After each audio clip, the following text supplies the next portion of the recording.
Hi guys, it's Angie with Fun Endeavors Tie-Dye Lab. Today I'm going to make a gravity ice-dyed corner hem fan fold shirt.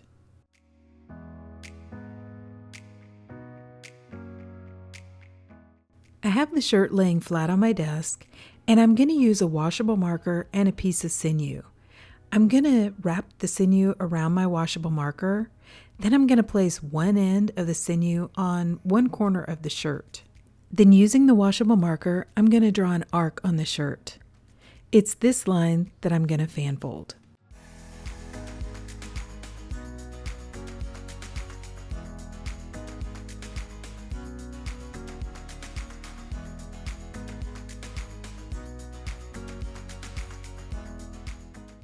Once I have this line fan folded, I'm going to tie it with some kite string.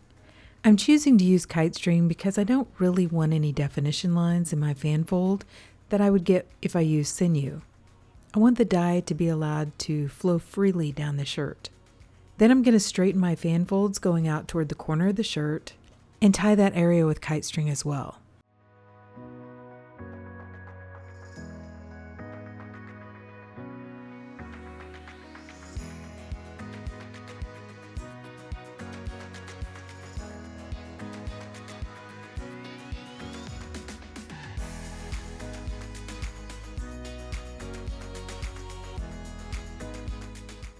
I'm going to straighten the fan folds on the other side of that initial line and tie just a little bit further past that initial line.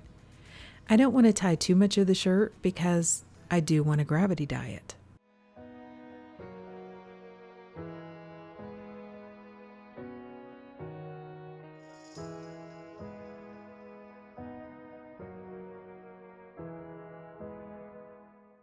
I'm going to make this shirt a purple fan fold, so I've chosen 4 purple dyes that split pretty well. For my setup, I have the shirt on top of a metal rack, which I have outside underneath my trees.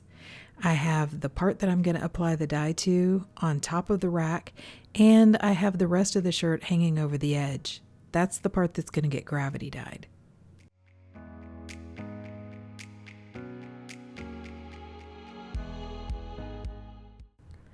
I'm going to start by applying Elven Lily from Dharma Trading Company right at the very end, or the corner of the shirt. Elven Lily is one of Dharma's special order colors, so you can still buy it from Dharma, but you have to purchase it in large quantities. If you don't want to buy it in a large quantity, I have left a link down below in the description for this video to a Facebook group called Tie-Dye Supplies Marketplace, where people buy those special order colors in larger quantities and repackage them in smaller quantities.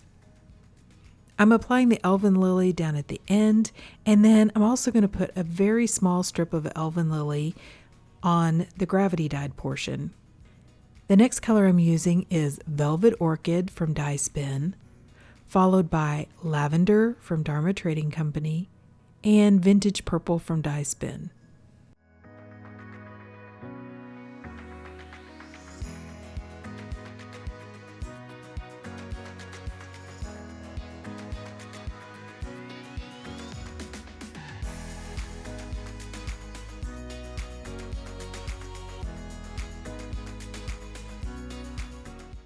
Now I'm going to add an additional sprinkle of dry soda ash over the top of the dye and add on some pretty large chunks of ice.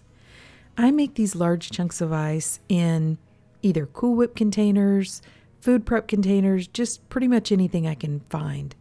When I use the larger chunks of ice, I don't have to come back and add ice as often, and I also don't have to make an ice barrier. So I really like these large chunks of ice.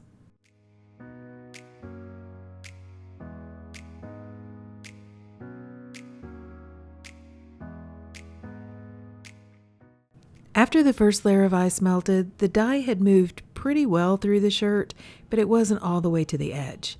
So I went ahead and added a second layer of ice and allowed it to melt as well. By the time the second layer of ice melted, the dye had gone all the way to the edge of the shirt, so I took the shirt off of this rack and I placed it down inside of a plastic tote that has a metal rack down in the bottom.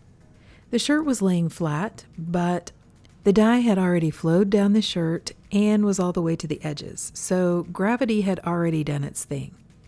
I put the lid on the plastic tote and placed it back outside in the heat. I allowed it to process about 24 hours out in the heat before I began rinsing it. I've included some process photos so you can see how the ice melted and the dye flowed down the shirt.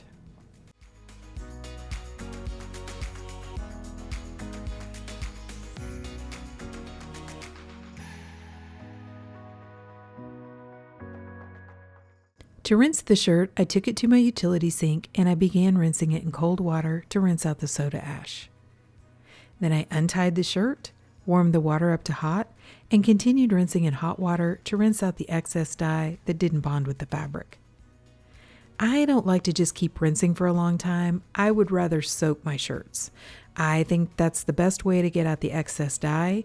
So I ran some really hot water in my utility sink, added a little bit of Blue Dawn dish soap to the water, placed the shirt inside, and allowed it to soak. When the water cooled off, I changed it out, and I continued that soaking process until my water was remaining almost clear.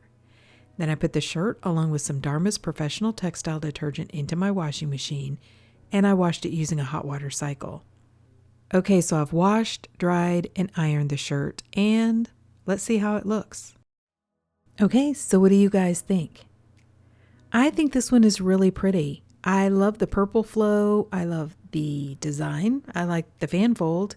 And I like the blue split that came out on one side of the shirt and that same sleeve of the shirt. I think that's pretty cool. I do have a pretty good size spot of pink dye up on the back of the shirt on one of the shoulders. And I think that's kind of strange. I mean, I know it came out of this dye, but I don't really have a lot of big pink streaks in the dye. So I think that's a little bit odd. I also have it on that same shoulder on the front of the shirt. The spot's just not quite as big. Obviously, I do have a few speckles on the shirt. Like I've said before, it's pretty tough where I live not to end up with a little bit of wind blowing the dye around. I also think that right where that fan fold ends, or where I tied it ended, it has a little bit of a textured look right in there. It's got a little bit of dimension, maybe even from my kite string. I don't know.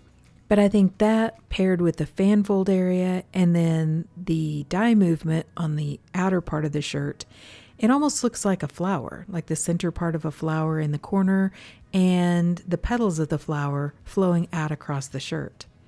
I think it's a pretty cool effect. So I think the shirt is pretty, but what do you guys think? Please drop me some comments down below and let me know.